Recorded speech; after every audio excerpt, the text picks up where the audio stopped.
Hello everyone, एक के special classes में आप सभी का दिल खोलकर स्वागत है। शिक्षा वह शेरनी का दूध है जो जितना पिएगा उतना दहाड़ेगा। चलिए इसी के साथ आज के क्लास की शुरुआत करते हैं। आज हम लोगों का टॉपिक कुछ अद्भुत होने वाला है, ठीक ना। इससे पहले हम लोगों ने दो चैप्टर जो है कंप्लीट कर लिया है, ठीक ना। जो है गति और बल तथा गति के नियम, दो चैप्टर जो है फिजिक्स का क्लास 9th का हम लोगों ने कवर कर लिया है, उसको कंप्लीट कर लिया है। आज जो हम लोग पढ़ेंगे, आज एक अलग चैप्टर होगा, ठीक है।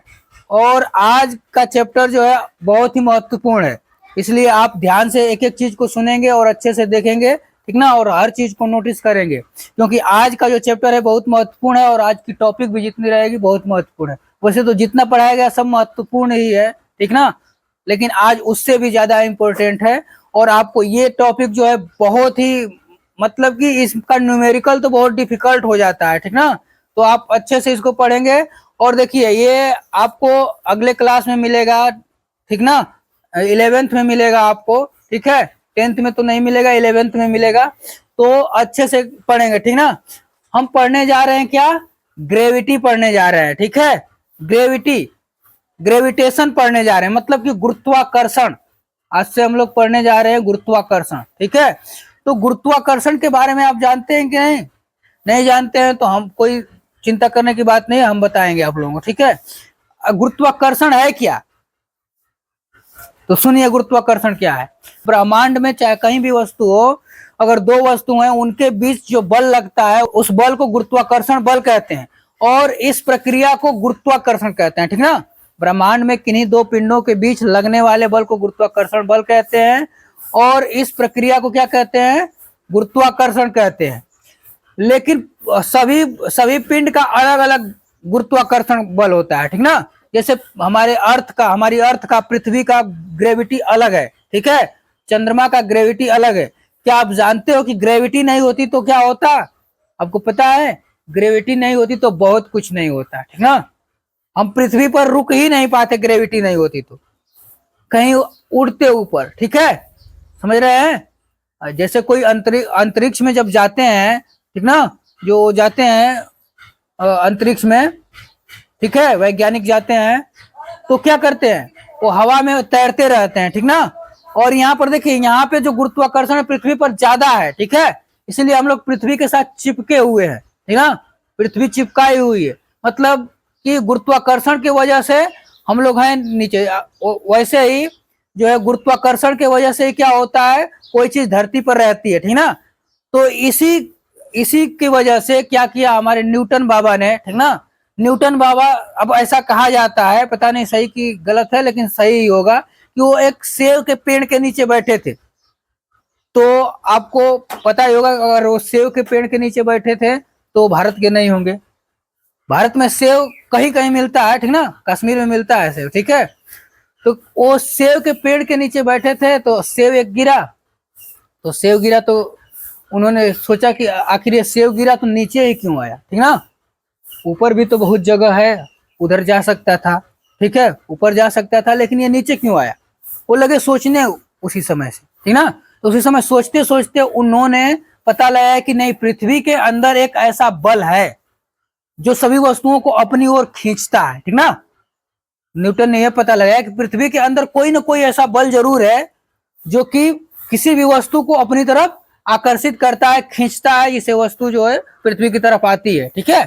क्योंकि ऊपर जगह है तो ऊपर जाना चाहिए था, जो सेब गिरा, ठीक है। तो सेब गिरा तो नीचे, ऊपर जाना चाहिए था तो नीचे क्यों आया? खोजते खोजते उन्होंने ये पता लगाया कि एक बल है, उस बल का नाम इन्होंने क्या दिया? गुरुत्वाकर्षण बल दिया, ठीक ना। पृथ्वी का गुरुत्व बल, ठीक है। जो पृथ्वी जिस बल से किसी वस्तु को अपनी ओर आकर्षित करती है उसे गुरुत्व बल कहते हैं, ठीक ना। समझ रहे हैं? अब सोचिए, जरा सोचिए, न्यूटन जब बैठे थे सेब के पेड़ के नीचे तो सेब ही गिरा। अगर गलती से पेड़ गिर गया होता तो न्यूटन वहीं निपट गए होते, नहीं। फिर उसके बाद जो उनका विज्ञान में योगदान है, बहुत योगदान दिए हैं। फिजिक्स में देखेंगे ना, न्यूटन कई जगह मिलेंगे। आप पढ़े अभी न्यूटन के गति के नियम, ठीक है, 3 नियम तो वो दिए, ठीक है। फिर गुरुत्वाकर्षण का नियम दिए, समझ रहे हैं ना। ये न्यूटन ने काम किया, तो विज्ञान का चैप्टर बढ़ाने का काम इन्होंने किया, ठीक है। तो बहुत ही योगदान है इनका फिजिक्स में, कहने का मतलब ये है, ठीक है। समझ रहे हैं। तो हम लोग पढ़ेंगे ग्रेविटी, ठीक है। हाँ तो चलिए अब शुरुआत करते हैं चैप्टर का। चैप्टर का नाम पहले आप लिखेंगे गुरुत्वाकर्षण। क्या लिखेंगे आप? गुरुत्वाकर्षण। तो लिखिए गुरुत्वाकर्षण। गुरुत्वाकर्षण ये आपके चैप्टर का नाम है, चैप्टर नंबर 3 है, ठीक ना। ग्रेविटेशन, ग्रेविटेशन, ग्रेविटेशन, ठीक है। गुरुत्वाकर्षण। अब हेडिंग डाल देंगे गुरुत्वाकर्षण बल, या फिर गुरुत्वाकर्षण ही लिखिए। गुरुत्वाकर्षण बल को छोड़िए, गुरुत्वाकर्षण।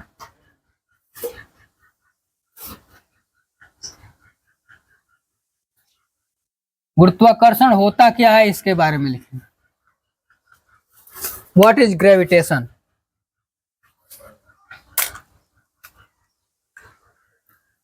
ब्रह्मांड में उपस्थित प्रत्येक पिंड, ब्रह्मांड में उपस्थित प्रत्येक पिंड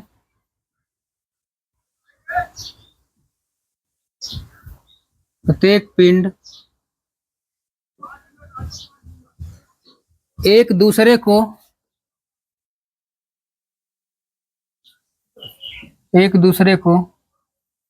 अपनी ओर आकर्षित करते हैं, आकर्षित करते हैं।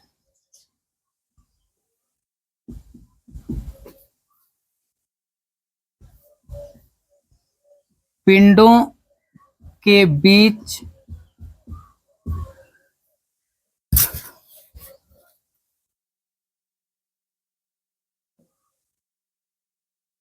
लगने वाले इस बल को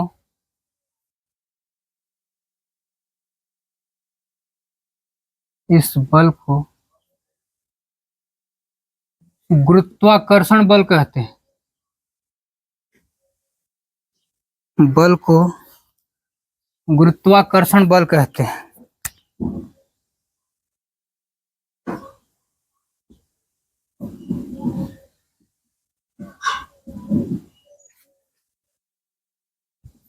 गुरुत्वाकर्षण बल कहते हैं।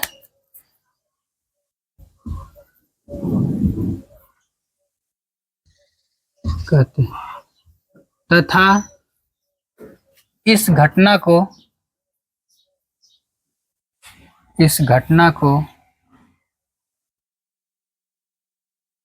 गुरुत्वाकर्षण कहते हैं।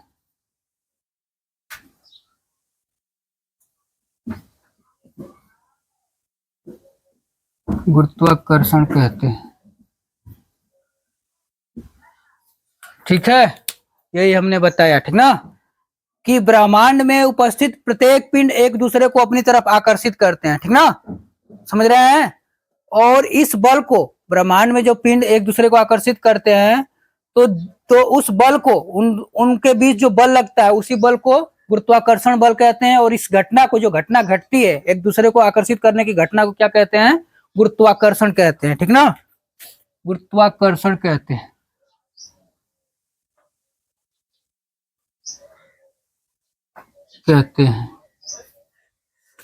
नोट करेंगे इसको। अब देखिए, अब हेडिंग लिखिए गुरुत्व बल। गुरुत्व बल क्या होता है इसको भी जान लीजिए। गुरुत्व बल, फोर्स ऑफ ग्रेविटी।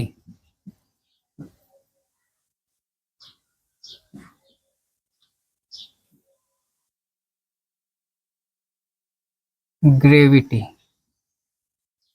गुरुत्व बल। गुरुत्व बल में लिखेंगे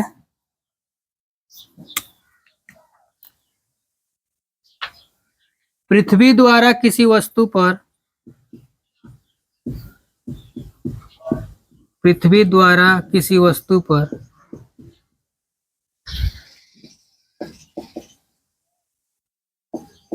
लगाए गए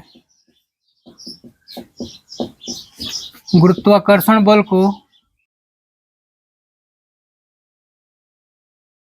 गुरुत्वाकर्षण बल को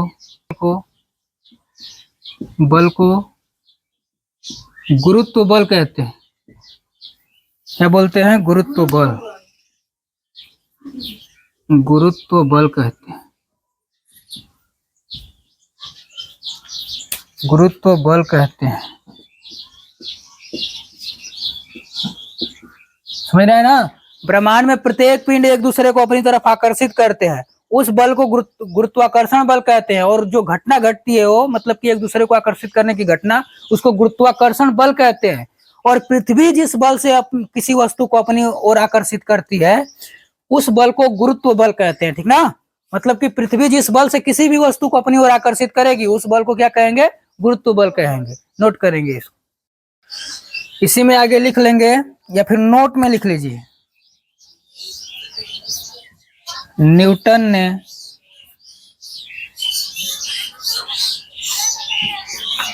सर्वप्रथम गुरुत्वाकर्षण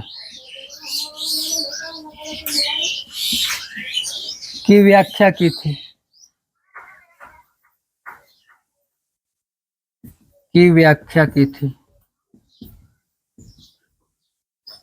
न्यूटन ने ही सर्वप्रथम बताया था इसके बारे में, मतलब व्याख्या किया था।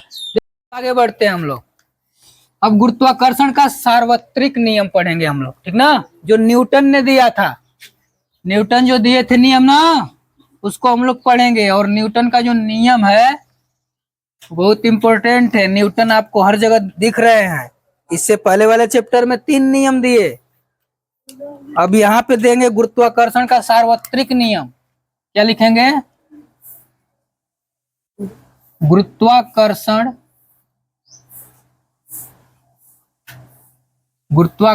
का सार्वत्रिक नियम।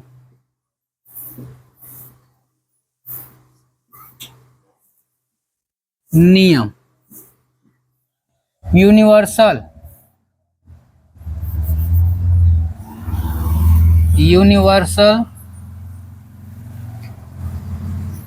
Law of gravity. ठीक है? Gravitation universal law of gravitation. ठीक है? समझ रहे हैं? ये न्यूटन का नियम है ये भी। ठीक ना? इससे पहले हम लोगों ने न्यूटन के बारे में क्या क्या पढ़ा था? तो न्यूटन बाबा ने क्या बताया था? 3 नियम गति के दिए थे। क्या दिए थे? कि कोई वस्तु स्थिर है तो स्थिर रहेगी, गतिमान है तो गतिमान रहेगी, जब तक कोई उस पर बाह्य बल न लगाया जाए। दूसरा उन्होंने ये कहा था कि किसी वस्तु के संवेग परिवर्तन की दर उसमें लगने वाले असंतुलित बल के अनुक्रमानुपाती होती है। तीसरा उन्होंने क्या बताया था कि कोई वस्तु किसी वस्तु पर बल लगाती है तो दूसरी वस्तु भी वो पहली वाली वस्तु पर उतना ही बल विपरीत दिशा में लगाती है। न्यूटन का तीसरा नियम है, जिसे क्रिया प्रतिक्रिया का नियम भी कहते हैं। पहले नियम को क्या बोलते हैं? पहले नियम को गैलीलियो का नियम और जड़त्व का नियम भी बोलते हैं। ठीक ना? ये न्यूटन। अब देखिए फिर न्यूटन आ गए।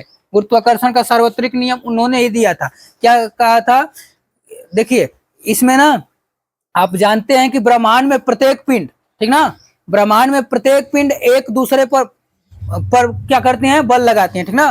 ब्रह्मांड में जितने भी पिंड है एक दूसरे को अपनी ओर आकर्षित करते हैं। ठीक है? तो जब ये पिंड आकर्षित करते हैं एक दूसरे को अपनी ओर, तो उनके बीच जो बल है वो कितना लगता है, ये इन्होंने बताया था। ठीक ना? कि ब्रह्मांड में जो पिंड होते हैं एक दूसरे को आकर्षित करते हैं, अपनी ओर खींचते हैं, तो बल कितना लगता है। ठीक है? तो चलिए इसको देखते हैं। न्यूटन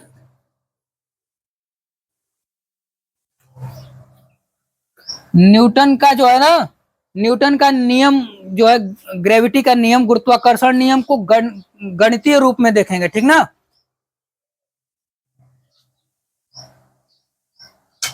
ये सार्वत्रिक नियम में होता है F बराबर,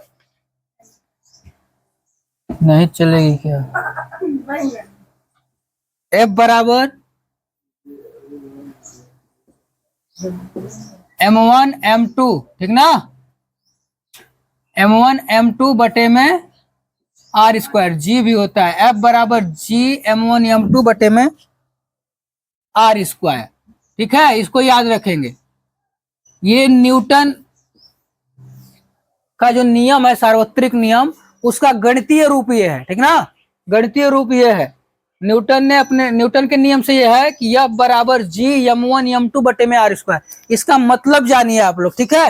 ये तो फार्मूला लिखे, ये जो है ना, ये बताता है कि ब्रह्मांड में कोई पिंड, दो पिंड है, m1 और m2 द्रव्यमान के जो दो पिंड हैं, ठीक है, समझ रहे हैं ना, और उनके बीच ये ग्रेविटी लग रहा है, ठीक है। और ये क्या है, उनके बीच की दूरी। अगर दो पिंड ब्रह्मांड में है, m1 और m2 द्रव्यमान के दो पिंड हैं, तो उनके बीच जो बल लगेगा, और जो एक दूसरे से r दूरी पर है, ठीक ना। ब्रह्मांड में दो पिंड, कहीं भी ब्रह्मांड में, कहीं भी, केवल पृथ्वी पर ही नहीं, कहीं भी ब्रह्मांड में दो पिंड, ठीक है, दो पिंड m1 और m2 द्रव्यमान के दो पिंड एक दूसरे से r दूरी पर हैं, ठीक ना, तो उनके बीच जो बल लगेगा, ठीक ना, समझ रहे हैं ना, गुरुत्वाकर्षण जो बल लगेगा वो इतना लगेगा, G m1 m2 बटे में R स्क्वायर, समझ रहे हैं ना। तो ये बल लगता है। और देखिए, अब आप G क्या है, ठीक ना, G क्या है ये आपको आगे बताया जाएगा, G का कितना मान होता है, समझ रहे हैं ना, सब आगे बताया जाएगा। 6.67 गुणे 10 पर घाते -11 होता है, अभी बताया जाएगा आगे उसको। इसका जो है ना एकदम सिद्ध करके बताया जाएगा कि इसका मान कैसे आता है। ये होता है ग्रेविटी फोर्स, गुरुत्वाकर्षण बल यहाँ पे होता है, ग्रेविटेशनल फोर्स। तो ये न्यूटन है। अब इससे निष्कर्ष क्या निकलता है, इसको देखेंगे।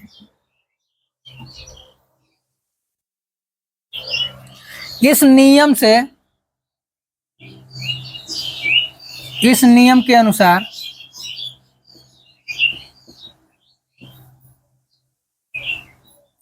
के अनुसार दो बातें इसमें होती हैं। पहला लिखेंगे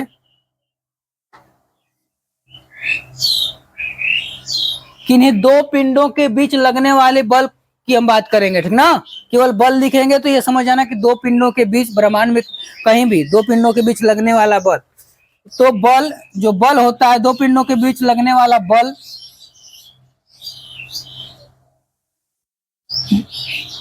अच्छा लिख देते हैं, किन्हीं दो पिंडों के बीच लगने वाला बल, किन्हीं दो पिंडों के बीच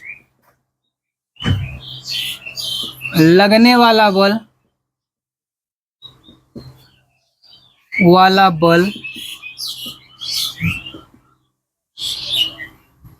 उनके, यानी कि पिंडों के, उनके गुणनफल के अनुक्रमानुपाती होता है, अनुक्रमानुपाती होता है।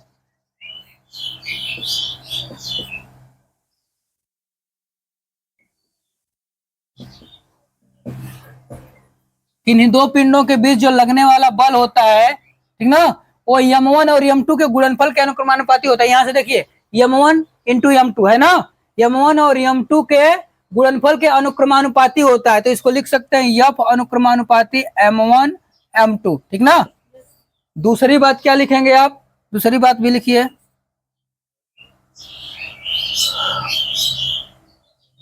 बल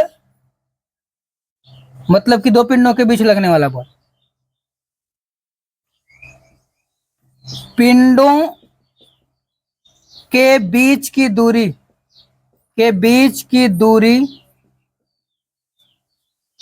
के क्या होता है, व्युत्क्रमानुपाती होता है, व्युत्क्रमानुपाती होता है, व्युत्क्रमानुपाती होता है, समझ रहे हैं। देखिए व्युत्क्रमानुपाती, ये बटे में है तो व्युत्क्रमानुपाती हो गया, और ये ऊपर है तो क्या हो गया, अनुक्रमानुपाती। तो इसको क्या लिख सकते हैं हम लोग, यहाँ पे एडजस्ट कर लेंगे। F अनुक्रमानुपाती क्या होता है, 1/r²। इसका मतलब क्या हो गया, सॉरी, पिंडों के बीच की दूरी के वर्ग के व्युत्क्रमानुपाती होता है, के वर्ग के व्युत्क्रमानुपाती होता है, व्युत्क्रमानुपाती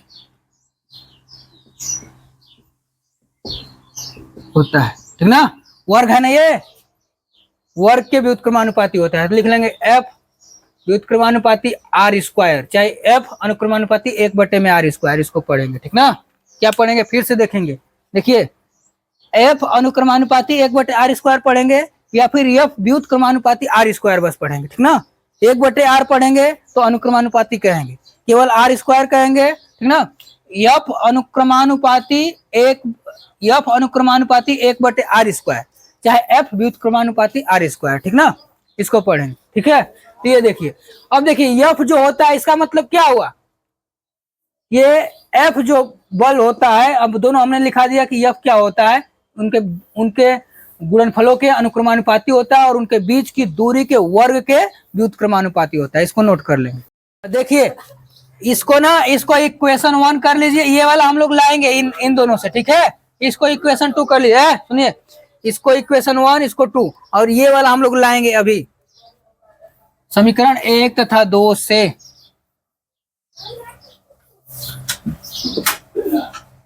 समीकरण 1 तथा समीकरण 2 से देखिए 1 और 2 में क्या है, एफ अनुक्रमानुपाती m1 m2, ठीक ना। अब बटे में क्या हो जाएगा, r²। 1 और 2 से यही ना होगा। देखिए 1 और 2 से क्या होगा, दोनों का इधर एफ है, ठीक है, तो इधर देख लीजिए क्या हो जाएगा, m1 m2 बटे में r² होगा ना। अब इसी को लिख सकते हैं F बराबर G m1 m2 बटे में r², ठीक ना। और G यहाँ पे क्या है, यहाँ पे G क्या है वो लिख लेंगे, ठीक है। G क्या है ये लिख लेंगे, जहां G मतलब कैपिटल G एक, देखिए कैपिटल G और स्मॉल g 2 G होता है, ठीक ना। अभी आपको आगे बताएंगे स्मॉल g के बारे में। जहां G एक नियतांक है जिसे गुरुत्वाकर्षण नियतांक कहते हैं। गुरुत्वाकर्षण नियतांक कहते हैं,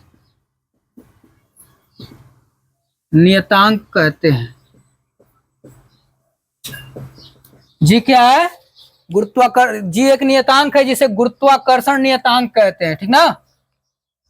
गुरुत्वाकर्षण नियतांक कहते हैं कैपिटल जी को। देखिए जो जी का मान होता है ना, जी का मान सभी पिंडों के लिए समान होता है। मतलब ब्रह्मांड में कोई भी पिंड हो, कितना भी द्रव्यमान की, ठीक है, तो उसके द्रव्यमान पर निर्भर नहीं करता है, ठीक ना, समझ रहे हैं। तो ये जो होता है इसीलिए इसको सार्वत्रिक गुरुत्वाकर्षण नियतांक कहते हैं।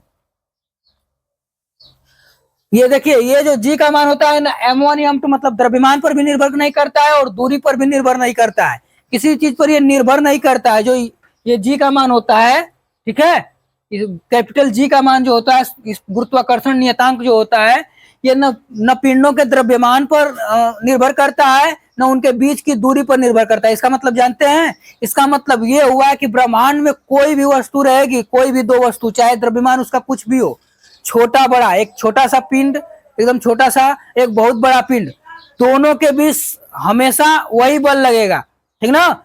जो जी का मान अभी आएगा आगे, ठीक ना।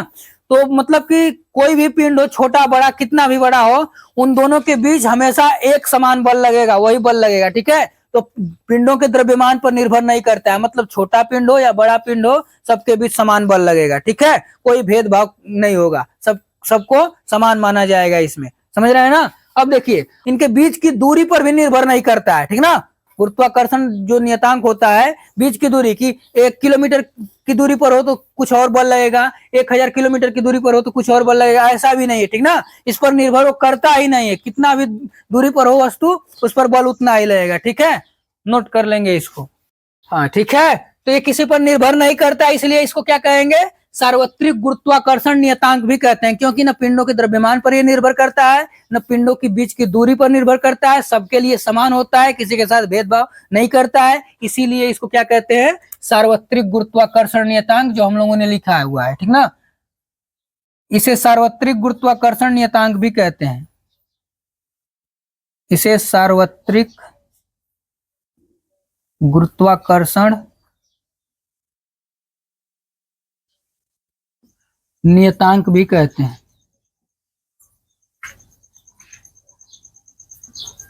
नियतांक भी कहते हैं। हाँ, अब आगे बढ़ेंगे। अब लिखेंगे सार्वत्रिक गुरुत्वाकर्षण नियतांक कैपिटल जी की परिभाषा। सार्वत्रिक गुरुत्वाकर्षण नियतांक कैपिटल जी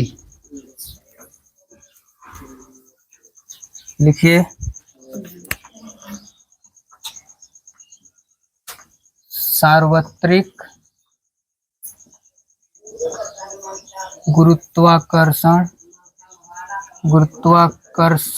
नियतांक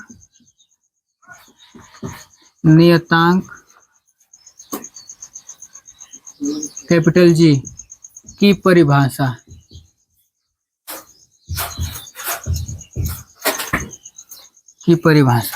इसको है, इसका ये हेडिंग डालिए। अब आप जानते हैं कि F बराबर क्या होता है, Gm1 m2 बटे में Gm1 m2 बटे में r स्क्वायर, ठीक ना। अब देखिए यहां से पहले मात्रक F की मात्रक क्या हो जाएगी। अच्छा, यहां से G का मात्रक निकाल लीजिए। G बराबर क्या हो जाएगा, r इधर चला जाएगा तो F r स्क्वायर बटे में m1 m2, ये होगा ना G का मान। G का मान ये हो गया, ठीक है। अब देखिए G का मान तो ये हुआ, तो इसका मात्रक क्या हो जाएगा। अब ये दूरी का स्क्वायर हो जाएगा, ठीक है। तो इसमें भी यहाँ पर भी देखेंगे न्यूटन मीटर स्क्वायर प्रति किलोग्राम स्क्वायर, सेमी स्क्वायर प्रति ग्राम स्क्वायर, ठीक है। इसको नोट कर लें, क्योंकि यहाँ स्क्वायर है तो यहाँ स्क्वायर करेंगे, दूरी में नोट करेंगे। हमने क्या लिखा है कि सार्वत्रिक गुरुत्वाकर्षण नियतांक जी की परिभाषा, अभी वो तो हुई नहीं, अभी मात्रक हुआ, ठीक ना। चलिए मान लीजिए कि यदि दो m1 और m2 द्रव्यमान के पिंड है जिनका द्रव्यमान माना चाहिए, यदि लिखेंगे यदि m1 इज इक्वल टू 1, मतलब 1 kg द्रव्यमान का पिंड, ठीक ना। m2 बराबर भी 1 ही मान लीजिए, 1 kg द्रव्यमान का पिंड, ठीक ना। और मान लीजिए उनके बीच की दूरी जो है ये भी 1 मीटर दूरी है, ठीक है। हाँ देखिए ये क्या हो जाएगा, यदि m बराबर 1 kg लेते हैं, m1 बराबर 1 kg और m2 बराबर 1 kg और उनके बीच की दूरी मतलब r बराबर भी 1 मीटर लेंगे, तो इसका मान क्या आ जाएगा। देखिए Gm1 m2 बटे में r स्क्वायर, और ये तो ये m1 का मान 1, m2 का मान 1 और r का भी मान 1, ठीक ना। तो क्या हो जाएगा, f बराबर ये इतना हो जाएगा, और 1 का 1 में गुणा करेंगे तो 1, फिर g में गुणा करेंगे g, 1 का स्क्वायर भी 1 ही होगा, तो बटे में लिखें या नहीं लिखें, ठीक ना। अब देखिए अब क्या होगा, F बराबर जी हो गया। इसका मतलब क्या हुआ, F बराबर जी होने का मतलब क्या हुआ कि यदि एकांक द्रव्यमान के पिंड के बीच की दूरी एकांक हो, ठीक ना। एकांक द्रव्यमान के पिंड के बीच की एकांक दूरी के बीच अगर इन दोनों के बीच अगर बल लगेगा तो F और जी दोनों जो होंगे बराबर होंगे। इसका मतलब फिर से समझिए, मतलब कि दो अगर पिंड है और दोनों का द्रव्यमान 1-1 किलोग्राम है, ठीक ना। दो पिंड है जिनका द्रव्यमान 1-1 किलोग्राम है, और वे दोनों पिंड एक दूसरे से 1 मीटर की दूरी पर, मतलब 1 किलो द्रव्यमान का ये पिंड हो गया, ये पिंड 1 किलो द्रव्यमान का, ठीक ना। और दोनों पिंड के बीच की दूरी 1 मीटर, ज्यादा करेंगे तो दिखेगा, ठीक ना। देखिए इनके बीच की मान लीजिए दूरी 1 किलोमीटर है, सॉरी 1 मीटर है, ठीक ना। ये 1 किलोग्राम का पिंड हो गया और ये दूसरा 1 किलोग्राम का पिंड हो गया, ठीक ना। और दोनों पिंड जो हो गए इनके बीच की दूरी क्या हो गई, 1 मीटर। तो इनके बीच जो बल लगेगा वो क्या होगा, F जो बल लगेगा वो G के बराबर होगा। अब लिखेंगे सार्वत्रिक गुरुत्वाकर्षण नियतांक की परिभाषा।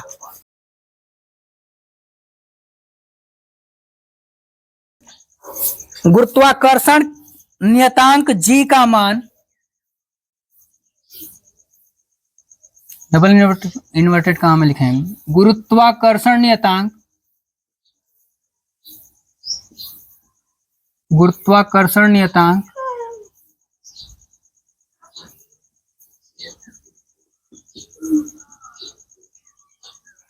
G का मान एकांक दूरी पर रखे दो एकांक दूरी पर रखे दो एकांक द्रव्यमान के पिंडों के मध्य, एकांक द्रव्यमान के पिंडों के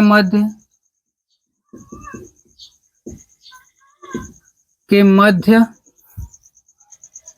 लगने वाले गुरुत्वाकर्षण बल के बराबर होता है। लगने वाले गुरुत्वाकर्षण बल के बराबर होता है।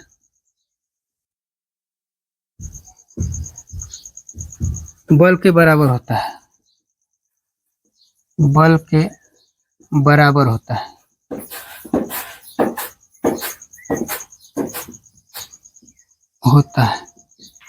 नोट कर लेंगे इसको। हाँ, और लिख लेंगे जी का मान कितना होता है, ये भी लिख लेंगे।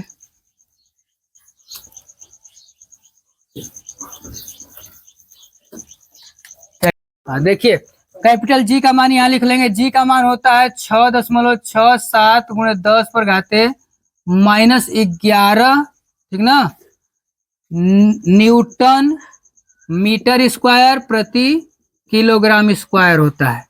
ये होता है कैपिटल जी का मान, ठीक है, याद रखेंगे। और इसका मान जो है याद रखेंगे, क्योंकि क्या होगा, इसका न्यूमेरिकल जब लगेगा ना तो इसका प्रयोग होगा, बार बार आएगा जी, तो इसका मान इतना ही रखना पड़ेगा, ठीक है। हाँ, अब देखिए, अब यहाँ पर देखिए और समझिए क्या होता है। अगर ब्रह्मांड में कोई भी दो पिंड हो, ठीक ना, समझ रहे हैं, तो प्रत्येक दो पिंडों के बीच जो बल लगता है यही लगता है, चाहे वो किसी वजन की हो, ठीक ना, चाहे उनका द्रव्यमान कुछ भी हो, ठीक है, द्रव्यमान चाहे जितना भी हो, छोटी हो बड़ी हो, बहुत बड़ा द्रव्यमान का हो, तो उनके बीच में ब्रह्मांड में कहीं भी उपस्थित हो तो उनके बीच हमेशा इतना ही बल लगेगा। जी बराबर 6.67 गुणे 10 पर घाते -11 न्यूटन मीटर स्क्वायर प्रति किलोग्राम स्क्वायर, इतना का ही बल लगता है। और ये बल बहुत कम होता है, ये बल इतना कम होता है कि पता नहीं चलता है। देखिए -11 मतलब बहुत कम हो गया, ठीक ना, इसीलिए पता नहीं चलता है इस बल का, क्योंकि ये बल बहुत कम होता है, बहुत ही कम। -11 का मतलब बहुत कम होगा, ठीक ना, नोट कर लेंगे इसको। हाँ देखिए, हम लोगों ने लिख लिया है जी बराबर 6.67 गुणे 10 पर घाते -11 न्यूटन मीटर स्क्वायर प्रति किलोग्राम स्क्वायर, इतना बल लगता है, ठीक है, कैपिटल जी का मान, ठीक है ना। अब नोट लिखेंगे कि इस बल का मान दिया किसने था, ठीक है, नोट में लिख लेंगे कि इस बल का मान किसने दिया था, तो लिखेंगे नोट, नोट वस्तुओं के बीच, नोट में लिख लेंगे वस्तुओं के बीच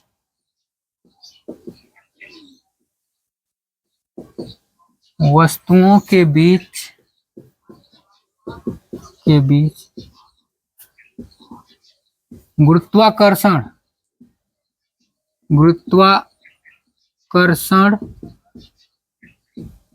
बल, यानी कि जी बराबर 6.67 गुणे 10 पर घाते -11 न्यूटन मीटर स्क्वायर प्रति किलोग्राम स्क्वायर, ये जो मान है, ठीक ना, वस्तुओं के बीच गुरुत्वाकर्षण बल उतना का मान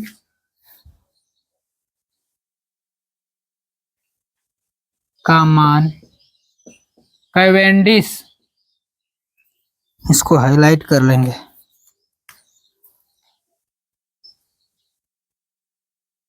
कैवेंडिश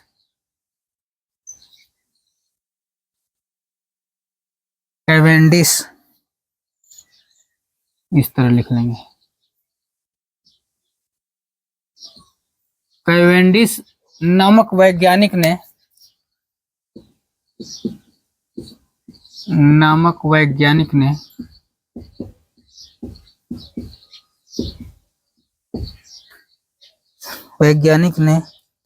सोने की दो ठोस गेंदों को सोने की दो ठोस गेंदों को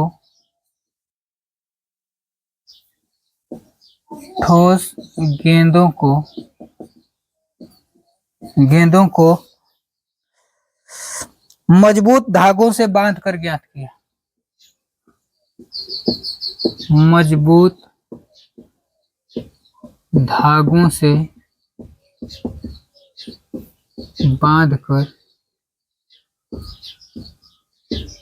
ज्ञात किया। समझ रहे हैं ना?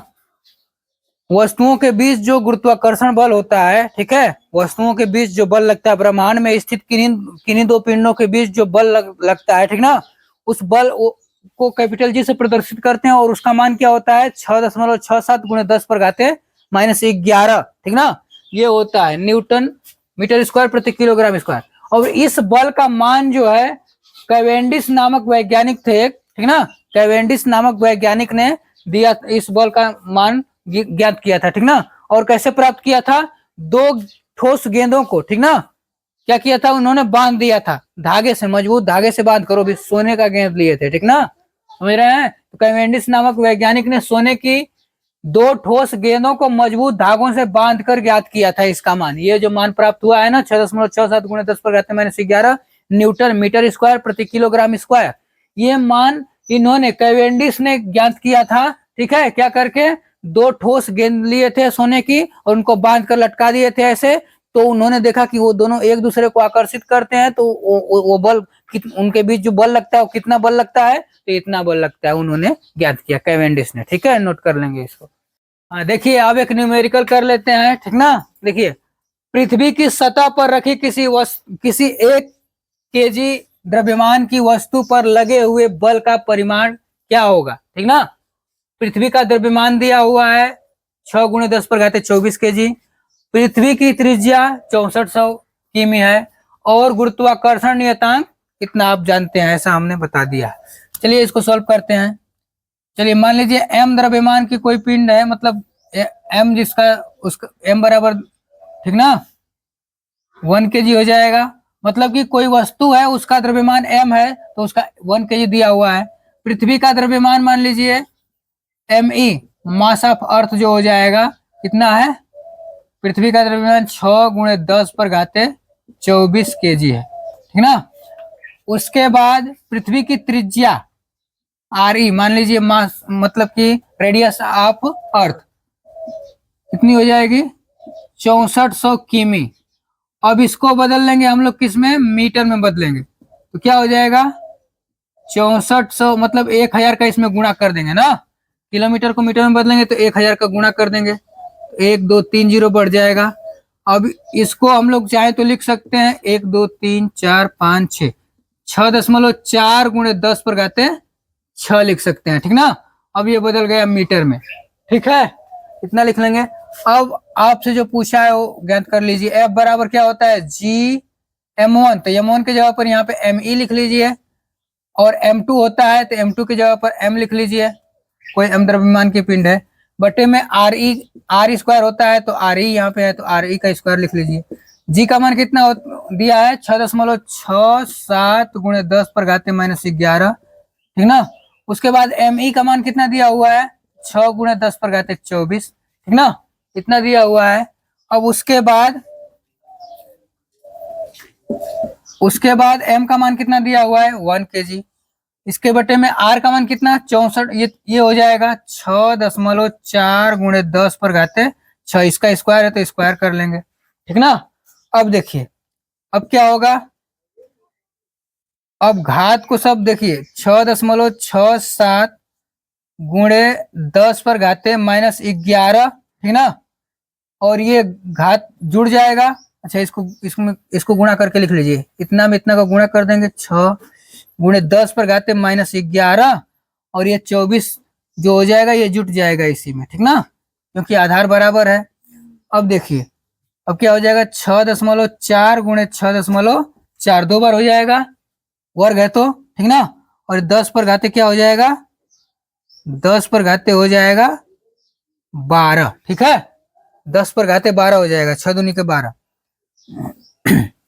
अब इसको और सोल्व करते हैं, 6 का 7 में गुणा करेंगे, 6 7 42, 6 6 के 36, 36 4 क्या हो जाएगा?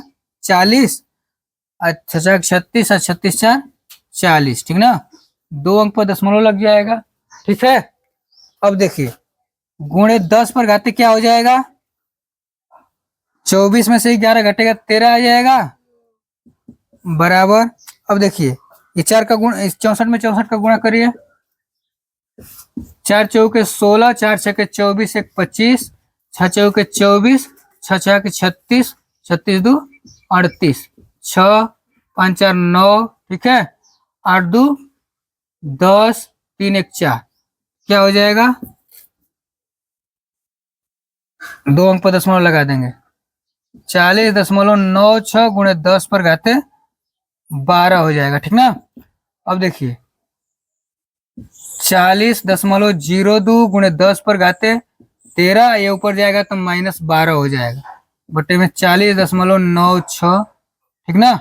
अब ये देखिए क्या हो जाएगा, ये इसमें से घटेगा तो क्या हो जाएगा, 1 हो जाएगा 10 पर घाते, इसका मतलब 10 बचेगा बस, तो 10 का गुणा इसमें कर देंगे तो क्या हो जाएगा, इतना लिख सकते हैं 40.02 गुणे 10 लिख सकते हैं, बटे में 40.96, ठीक ना। अब इसको और सोल्व करेंगे। अब देखिए ये 400.2 बटे में 40.96, अब इसको सोल्व करेंगे तो 9.77 आ जाएगा, ठीक ना। सोल्व करेंगे आप तो आ जाएगा, कर सकते हैं। अब इसको देखिए ये 5 से अधिक है तो इसको हम लोग लिख सकते हैं 9.8, ठीक ना, इतना लिख सकते हैं न्यूटन, नोट कर लेंगे इसको।